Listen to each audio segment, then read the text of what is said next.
First, it's important to clarify that any accusations mentioned in this story should not be treated as confirmed facts. The case remains unsolved. Now let's go back to the night, an event that changed hip-hop forever. It's October 1994. A typical day at Tupac's home in Stone Mountain, Georgia, surrounded by his crew. They would often practice in the backyard, making the neighborhood sound like the 4th of July. Tupac was known for his accuracy from constant practice and was comfortable handling most firearms. A few weeks earlier in Atlanta, he filmed an interview where he spoke about the challenges in his career and the tension between his struggles and his rising fame. He described feeling extremely angry and confused, saying that many times in court he felt unable to properly defend himself. He explained that all he wanted was to make himself and the people around him feel secure about where they were living, to treat it as home, build it up, and take pride in where they came from. In October, he also did a photo shoot for the Source magazine, where he discussed his multiple open legal cases. At the time, he was seen as a major star.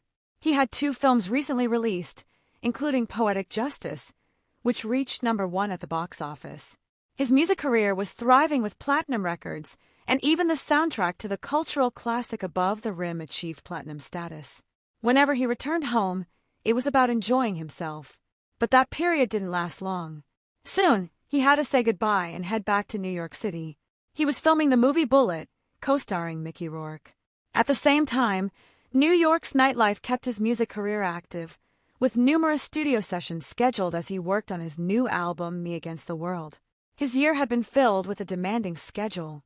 The stress of a possible prison sentence was one of the main reasons he was in New York, as he was fighting a case that he, and many others, believed was a setup. He continued to publicly declare his innocence, but industry whispers suggested he was becoming too much of a liability. That perception made it harder to secure new film roles and reduce performance opportunities, cutting off key sources of income. The money from his music was going toward legal expenses, while his film earnings supported his home and family in Georgia. He feels the pressure as his money appears to be running low. He's constantly in the headlines, sometimes for his films, interviews, or music, but mostly because of his legal issues. With all the attention on him, he tries to turn it into opportunity, offering low-cost features and moving from studio to studio making deals. Any rising artist in New York who wanted a verse from Tupac could get one. His circle of trust is small. He's often seen with his close friend, rapper Stretch, and also with the notorious B.I.G., whom he had helped introduce to the industry and supported along the way. During this period, whenever he was in New York, he stayed with the love of his life, Keisha. They met in June and were inseparable whenever he wasn't working or dealing with court. They practically lived together in her apartment. Being with her felt like relief for Tupac. After long days of work or trial appearances, they avoided serious conversations and simply enjoyed each other's company, cooking, watching television, and laughing. Their bond grew, so strong that Tupac bought her a dog named Player, even placing a ring inside the box as a playful hint about possibly getting married before the court proceedings. She would help him get ready in the mornings and cook breakfast before he left. When it was time to step outside, he remained cautious. Part of his routine was carrying 2 guns, one on each side.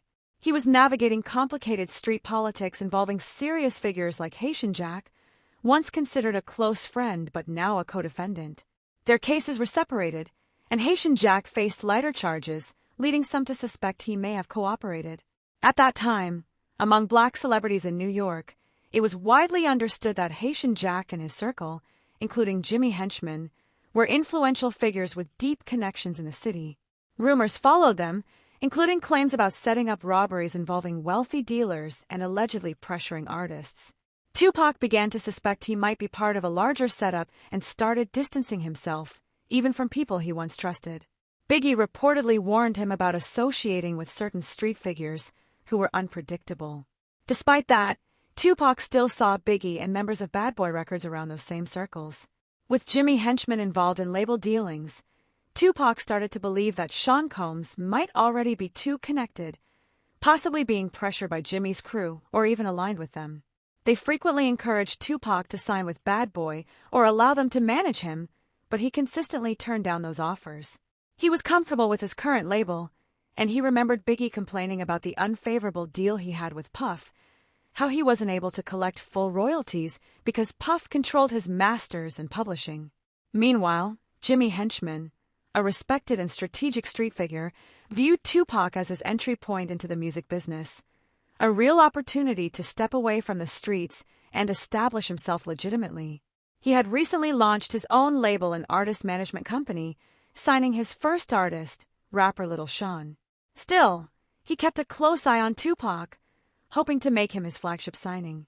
He wanted to prove himself to Andre Harrell, who at the time was one of the most powerful figures in the industry.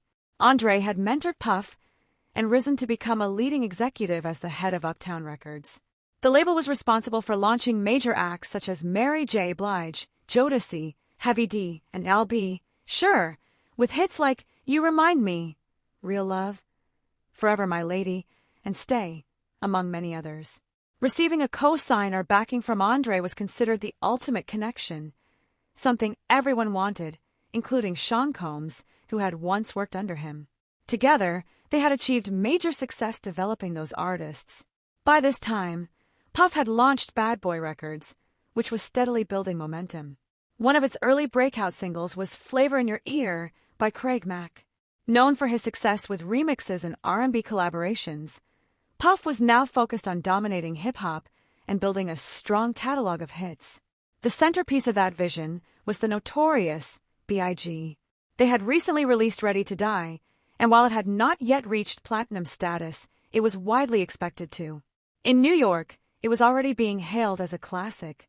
Biggie was seen as the city's golden child, its answer to the growing dominance of the West Coast and the South. In 1994, one thing many people recognized was that Tupac represented opportunity. He was the most talked-about rapper at the time, a rare kind of artist who felt larger than music itself. Watching him wasn't just following a career, it was witnessing a life unfold. His personal experiences and outspoken views generated more attention than any promotional campaign a record label could create. By this point, he was already a major hip-hop star and a successful actor. Signing Tupac would have instantly elevated any label, giving it credibility and momentum.